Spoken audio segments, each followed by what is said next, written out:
the chief of army staff, General T.Y. Dimka, he said, Ibrahim, where have you been? We have been looking for you. I said, we are not late, sir. So he said, didn't you hear what happened? I said, no. He said, Dimka, there was a coup d'etat. I want you to go and flush him out. And that's all he told me. That was the instruction. Dimka was the chief planner and executor of the military coup that killed General Murtala Mohammed, Nigeria's third military head of state. Throughout his trial, Dimka did not deny this fact. He owned up to it and accepted that he was the mastermind of the assassination. He carried out the coup in the early morning hours of 13th February 1976. Murtala was killed at a traffic jam in the city of Lagos. His ADC, Lieutenant Akintunde, was also killed. Some persons have said that the driver was also killed, but others have said that the driver survived the attack. It was a bloody day in Nigeria's history. But the truth is that Dimka was not allowed to take over the reins of power after his elimination of Murtala Mohammed. He was not the one that replaced Murtala as military head of state of Nigeria. The question here is, how was it possible to stop the rampaging man Dimka from taking over the reins of power, and who was this person that stopped him? That person was then Lieutenant Colonel Ibrahim Babangida, who was sent by his superior on a dangerous mission that had the propensity of taking his own life. But Babangida went on the mission and returned unhurt. This was the first major assignment that threw Babangida's name to national limelight. In this edition of Back in History, we take you back in time to the day Ibrahim Babangida dislodged Lieutenant Colonel Bukasuka Dimka from Radio Nigeria, where Dimka had taken full control of the radio station minutes after his assassination of the head of state.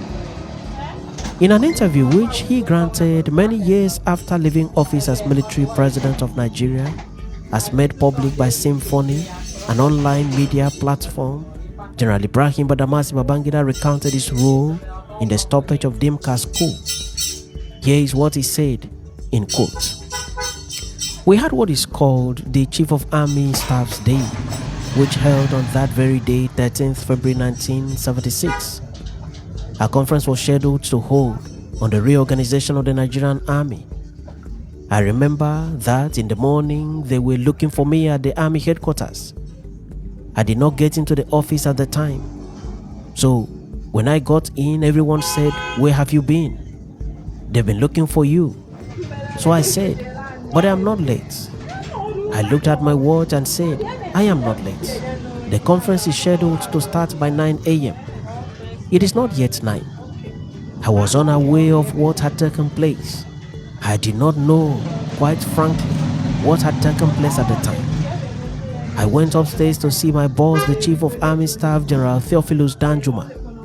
On my way up, I met General Akinreade, who said, 'Ibrahim, where have you been? We've been looking for you all over the place.' I said to him, 'No, sir, I am not late.' He said, 'No. Didn't you hear?' I said, 'What?' He said, 'Go up and see the chief.'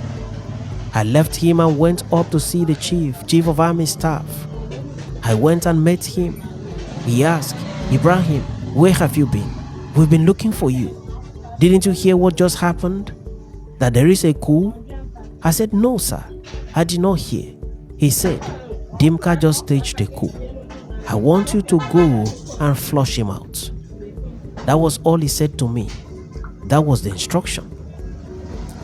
Babangida then went on to say, still in quote, "I had to immediately come down to move to Ikeja.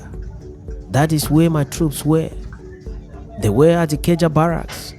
I had to drive through Marina. A lot of thoughts came into my head at the time about whether all my soldiers were loyal or had been compromised, or what am I going to find on arrival. Fortunately, I had loyal troops. They were very, very loyal.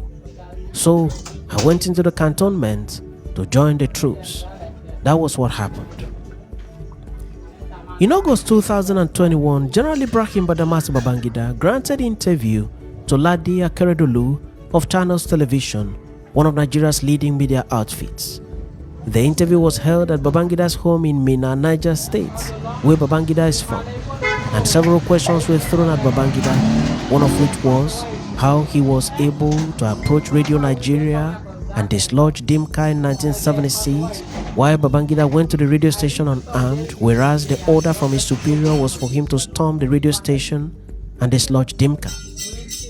In his response, Babangida went back in history and stated thus, in quotes, "Dimka was my friend. We grew up together as young officers and we trained together. When I say he was my friend, what I mean is that he was really my friend. I was sent to storm the radio station. I later understood at the time that I was asked to storm the radio station, that Dimka was at the station announcing to the nation that Murtala had been removed as head of state of Nigeria and that there is a change in government.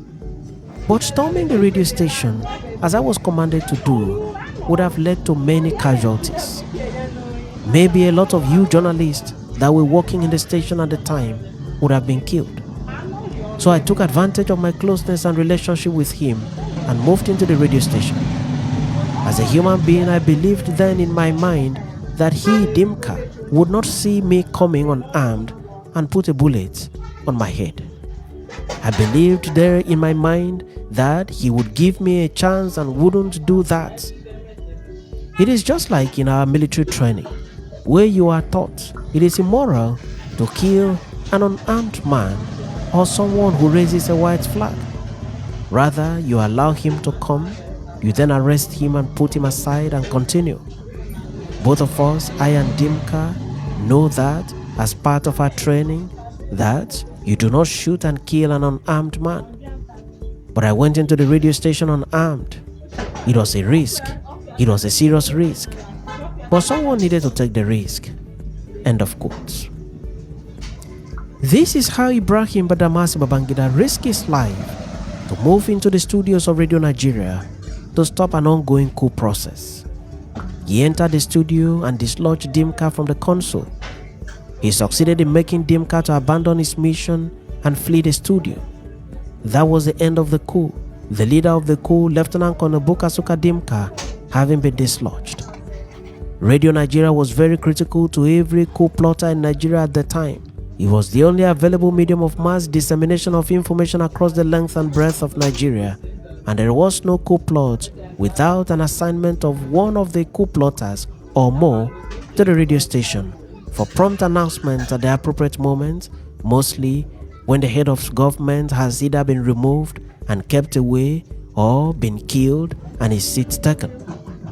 In almost all the coups that have taken place in Nigeria in the past, Radio Nigeria was pivotal to the completion of the coup process. In Dimka's case, Dimka went to Radio Nigeria and started making a radio announcement shortly after the assassination of General Murtala Mohammed.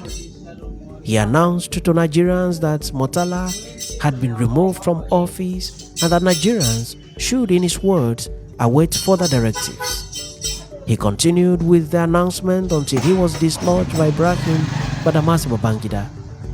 The announcement stopped and the radio station was taken over by loyal troops.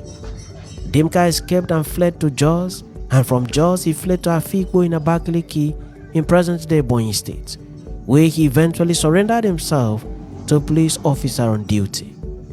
From there, he was flown to Lagos, where he was tried in a military court-martial and found guilty and sentenced to death by firing squad. Ibrahim Babangida became a hero for his role in the truncation of the coup. Though the head of state, Murtala Mohammed, was killed, Dimka was not allowed to take over the reins of power. Thanks for watching this edition of Back in History, and do remember to subscribe to the channel